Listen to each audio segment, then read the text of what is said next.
여정은 캐나다의 하느님 말씀 국제종교교육센터에서 기획한 가톨릭 신앙 연구 안내 프로그램 가운데 첫 번째로 나온 평신도를 위한 성서공부 교재이며 본 영상물은 한국 가톨릭 생활 성서사에서 출간된 성서의 길을 따른 여정을 요약하였습니다. 이 교재는 교회에서 보편적으로 받아들여지는 연구 결과에 바탕을 둔 표준적인 이론들과 주석을 채택하였습니다. 셋째 마당, 과활절, 자유의 축제, 출애굽 12장 1절에서 13장 10절, 목표, 에집트에서의 해방을 기념하는 과월절과 무교절에 대해 알아본다. 안내의 말, 10번째 재앙으로 결국 파라오는 누그러지고 히브리인들은 떠날 준비를 한다. 출발하는 밤에 그들은 과월절 축제를 지내는데 이는 출애굽의 연례적인 기념 축제가 될 것이었다. 반유목민 양치기로서의 그들의 생활 방식으로 인해 히브리인들은 이미 양떼의 풍성한 다산을 얻기 위해 어린 동물들을 희생 제물로 바치는 봄철 축제를 지내오고 있었는데 아마 그 축제는 그들이 봄철에 목초지를 향해 막 출발하려 할 때에 지냈을 것이다. 양치기들의 축제로서 다양한 유목민족 요소들은 아마 매우 오래된 것들일 것이다. 이 오래된 과월절이 출애굽기 3장 18절에서 언급된 그 축제였을지도 모른다. 출애굽기에서는 약속된 땅이라는 새로운 목초지를 향해 출발할 때 이스라엘의 해방을 경축하고 그것을 새롭게 비추어 보기 위해 쉽게 이 오래된 축제를 받아들였다. 뒤에 히브리인들이 가나안 땅에서 농민이 되었을 때 그들은 이웃의 이교인들로부터 무교절, 즉 누룩 없는 빵의 축제라는 또 다른 봄철 축제를 받아들였다. 이 축제는 헷곡식의 수확을 시작할 때 일주일간에 걸쳐 거행되었다. 하느님의 백성은 이 오래된 가나안의 축제를 출애굽 체험에 비추어 재해석하였다. 과월절과 무교절의 이 두 가지 축제를 따로 지내는 대신 백성들은 이랫 동안의 무교절 첫날 밤에 과월절을 지냄으로써 이것들을 하나의 축제로 병합하였다. 해설, 성서봉독, 출애굽 12장 1절에서 28절, 2장 43절에서 51절, 13장 1절에서 10절, 야훼께서 에집트 땅에서 모세와 아론에게 이르셨다. 너희는 이 달을 한 해의 첫 달로 삼고 달수를 이 달에서 시작하여 계산하여라. 너희는 이스라엘의 모든 회중에게 알려라. 이 달 10일에 사람마다 한 가문에 한 마리씩, 한 집에 한 마리씩 새끼양을 마련해 놓아라. 만일 식구가 적어 새끼양 한 마리가 너무 많거든 한 사람이 먹을 분량을 생각하여 옆집에서 그만큼 사람을 불러다가 먹도록 하여라. 흠이 없는 1년 된 수컷이면 양이든 염소든 상관없다. 너희는 그것을 이 달 14일까지 두었다가 이스라엘 온 회중이 모여서 해질 무렵에 잡도록 하여라. 그리고 그 피를 받아 그것을 먹을 집의 좌우 문설주와 문상인방에 바르라고 하여라. 그날 밤에 고기를 불에 구워 누룩 없는 빵과 쓴 나물을 곁들여 먹도록 하는데 날로 먹거나 삶아 먹어서는 안 된다. 머리와 다리와 내장도 반드시 불에 구워 먹어야 한다. 그것을 아침까지 남겨두어서도 안 된다. 아침까지 남은 것은 불에 살라 버려야 한다. 그것을 먹을 때는 허리에 띠를 띠고 발에는 신을 신고 손에는 지팡이를 잡고 서둘러 먹어야 한다. 이것이나 야훼에게 드리는 과월절이다. 그날 밤 나는 에집트 땅을 지나가면서 전국에 있는 마디들을 사람이건 짐승이건 모조리 치리라. 또 에집트의 신들도 모조리 심판하리라. 나는 야훼다. 집에 피가 묻어 있으면 그것이 너희가 있는 집이라는 표가 되리라. 나는 에집트 땅을 칠 때에 그 피를 보고 너희를 쳐 죽이지 않고 넘어가겠다. 너희가 재앙을 피하여 살리라. 이 날이야말로 너희가 기념해야 할 날이니 너희는 이 날을 야훼께 올리는 축제일로 삼아 대대로 길이 지키도록 하여라. 너희는 7일간 누룩 없는 빵을 먹어야 한다. 아예 첫날의 집안에서 누룩을 말끔히 치워버려야 한다. 첫날부터 이렛날까지 누룩든 빵을 먹는 자는 누구든지 이스라엘에서 제명된다. 첫날 거룩한 모임을 열고 7일째 되는 날에도 거룩한 모임을 열어라. 그날에는 그동안 먹을 것을 장만하는 일 말고는 어떤 일도 해서는 안 된다. 너희는 무교절 축제를 지켜야 한다. 이날은 바로 내가 너희 군대를 애집트 땅에서 이끌어낸 날이니 너희는 대대로 이 날을 영원한 축제일로 정하고 지키도록 하여라. 정월 14일 저녁부터 20일 저녁까지 너희는 누룩 없는 빵을 먹어야 한다. 7일간 너희 집안에서 누룩이 눈에 띄어서는 안 된다. 누룩이든 음식을 먹은 자는 외국에서와 사는 사람이든지 본고장 태생이든지 이스라엘 회중에서 제명되리라. 누룩이 든 것은 아무것도 입에 대지 말아라. 너희가 어디에 머물러 살든지 누룩 없는 빵만을 먹어야 한다. 모세는 이스라엘의 장로들을 모두 불러다가 말하였다. 당신들은 집집마다 양을 한 마리씩 끌어다가 과월절 제물로 잡으시오. 우슬초 묶음을 가져다가 대야에 받은 피를 묻혀 문 상인방과 좌우 문설주에 바르시오. 아침까지 아무도 문 밖으로 나가서는 안 돼요. 야훼께서 에집트인들을 치며 지나가시다가 문 상인방과 좌우 문설주에 바른 피를 보시고는 그 문을 그냥 지나가시고 파괴자를 당신들의 집에 들여보내어 치게 하는 일이 없게 하실 것이요. 당신들은 이것을 당신과 당신의 후손들을 위하여 길이 정해놓고 반드시 지켜야 하오. 당신들은 야훼께서 주시겠다고 약속하신 땅에 가게 되거든 이 예식을 지키시오. 당신들의 자녀들이 이것이 무슨 예식이냐고 묻거든 이것은 야훼께 드리는 과월절 제사라고 일러주시오. 에집트인을 치실 때 에집트에 있는 이스라엘 백성들의 집을 그냥 지나가시어 우리의 집을 건져주신 야훼께 드리는 것이라고 일러주시오. 이 말씀을 듣고 백성은 엎드려 예배를 드렸다. 이스라엘 백성은 돌아가서 야훼께서 모세와 아론에게 분부하신 대로 하였다. 야훼께서 모세와 아론에게 이르셨다. 과월절을 지키는 규칙은 이러하다. 외국인은 아무도 재물을 같이 먹지 못한다.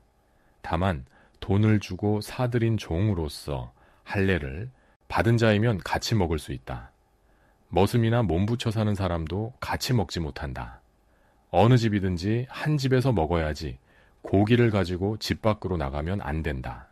뼈를 꺾어도 안 된다. 이스라엘 회중은 누구나 과월절 축제를 지켜야 한다. 너에게 몸부쳐 사는 사람으로서 야훼께 과월절 제물을 드리려면 남자는 할례를 받아야 한다. 그러면 함께 먹을 수 있고 같은 본토민처럼 되는 것이다. 할례 받지 않은 사람은 절대로 같이 먹을 수 없다. 본토민이든 너희에게 몸부쳐 사는 사람이든 이 법 앞에서는 동동하다.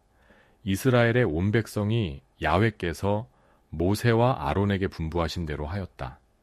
바로 이날에 야훼께서는 부대를 편성하여 이스라엘 백성을 에집트 땅에서 이끌어내셨던 것이다. 야훼께서 모세에게 이르셨다. 이스라엘 백성 가운데서 모태를 열고 나온 마다들은 모두 내게 바쳐라.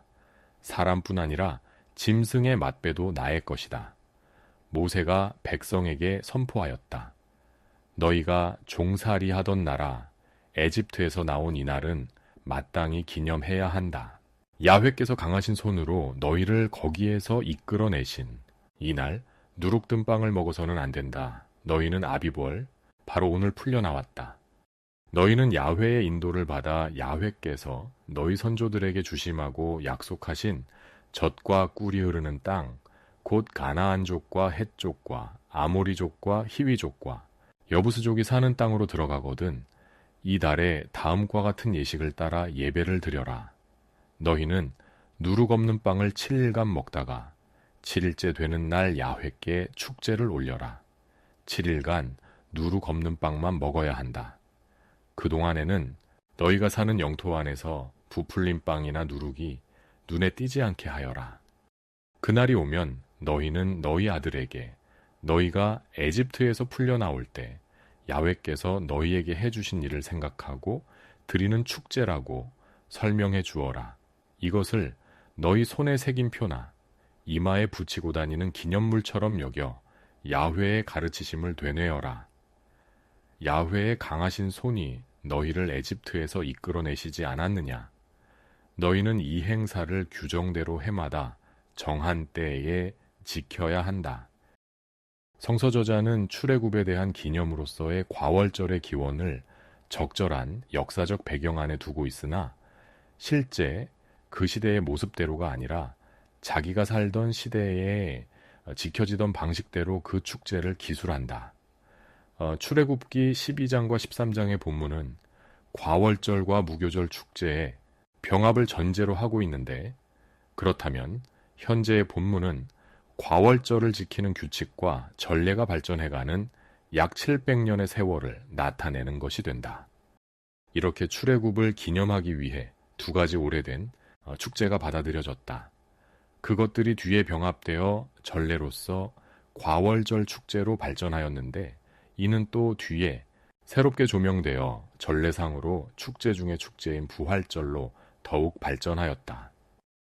과월절에 관한 고찰. 과월절이라는 명칭은 그 기원과 의미가 불확실하나 야훼께서 문설주에 양의 피가 묻은 집은 넘어가기로 약속하신 10번째 재앙과 연관시킴으로써 성서 자체에서 그 설명을 볼 수 있다.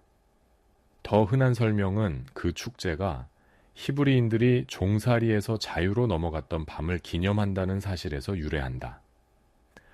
그러한 해석은 예수께서 죽음에서 생명으로 넘어감으로 나타나는 그리스도의 죽음과 부활의 신비로 쉽게 확장된다. 우리 자신도 죄의 노예라는 죽음에서 은총의 새 생명과 자유로 넘어감으로써 그 신비에 참여하게 되는 것이다. 과월절은 그 기원에 있어 가정에서 지켜지고 아버지에 의해 관장되는 하나의 가족 축제였는데 오늘날까지도 여전히 가족 축제로 남아있다. 그런데도 고대 이스라엘이 모든 예배를 예루살렘으로 집중시키기 시작했을 때 과월절은 하나의 순례 축제가 되었고 성전에서 거행되는 일이 더 많았다. 이렇게 해서 예수 시대의 유다인들은 축제 때가 되면 예루살렘으로 올라갔으며 과월절 양은 성전 안에서만 도살되어야 했다. 원래는 유목민들의 특징을 많이 지닌 양치기들의 의식이었던 과월절 축제는 예수 시대에 이르기까지 상당히 많이 변화되었다. 원래는 여행 떠날 준비를 갖춘 양치기의 자세로 손에 지팡이를 들고 지내야 했는데 예수 시대에 이르러서는 기대어 앉아먹는 로마의 관습이 받아들여지고 양고기와 누룩 없는 빵이라는 음식에 포도주가 도입되었다. 마지막으로 과거에 대한 이 생생한 기념은 미래의 희망을 준다. 하느님께서 우리를 에집트에서 구해내셨고 지금 여기에서도 여전히 우리를 구하고 계시기 때문에 우리는 미래에도 그 구원의 도우심을 기대할 수 있는 것이다. 그리스도의 시대까지 과월절은 강한 민족주의적 성격을 발전시켜왔다. 즉 과월절을 지키는 사람들은 하느님이 에집트인들에게서 자기들을 구해내셨던 방식으로 로마 의합제로부터 자기들을 구해낼 메시아를 기대하였던 것이다. 구원은 과월절 시기에 왔다. 잠깐 생각해 봅시다. 몇 가지 점에서 다르긴 하지만 8.15 해방을 경험한 우리 국민은 어쩌면 이스라엘 백성들의 해방을 보다 가까이 이해할 수 있는 역사적 배경을 갖고 있는지도 모른다. 그러나 하느님의 직접적인 개입에 의해 놀라운 기적들을 눈앞에 보면서 그 보살핌과 인도를 받아 종살이하던 땅에서 풀려나온 그들의 해방 체험은 그 어느 민족도 똑같이 느낄 수 없는 그들만의 독특한 역사요, 민족 신앙의 동인이었다. 그래서 그들은 종살이에서 자유로 넘어간 그날을 기념하는 과월절 축제로서 이 사건을 세대에서 세대로 이어지는 영원한 현재로 만들었던 것이다. 신약의 이스라엘인 우리는 우리의 광복절로는 제대로 이해할 수 없는 넘어감의 의미를 그리스도의 죽음과 부활로 인하여 이제 구약의 백성과 함께 나누게 되었다. 그러나 우리의 신앙생활에 있어 더없이 중요한 이 파스카 체험은 전례로서 되새기는 그리스도의 부활 사건만을 뜻하지는 않는다. 이미 세례를 통해 죽음에서 생명으로의 파스카를 경험하고 영원한 해방인 부활을 약속받은 우리는 우리 삶의 중요한 국면을 통해 또는 일상의 생활을 통해 자기 안에서의 파스카를 체험해야 하는 것이다. 그러기 위해 이제 다짐하자. 이스라엘 백성이 해방을 기념하는 과월절을 지내며 자녀들에게 하느님의 업적을 전해주듯 우리도 그리스도를 기념하는 미사를 드릴 때 우리를 위해 그분이 받으신 순환과 죽음, 그분의 부활을 생각하고 이를 자녀에게, 이웃에게 전해야 한다. 또 작은 악습 하나를 버림으로써 묵은 나에서 새로운 나로 넘어가는 파스카를 이루어야 한다. 다음 영상물에서 계속 이어집니다. 구독 신청으로 함께 해주세요.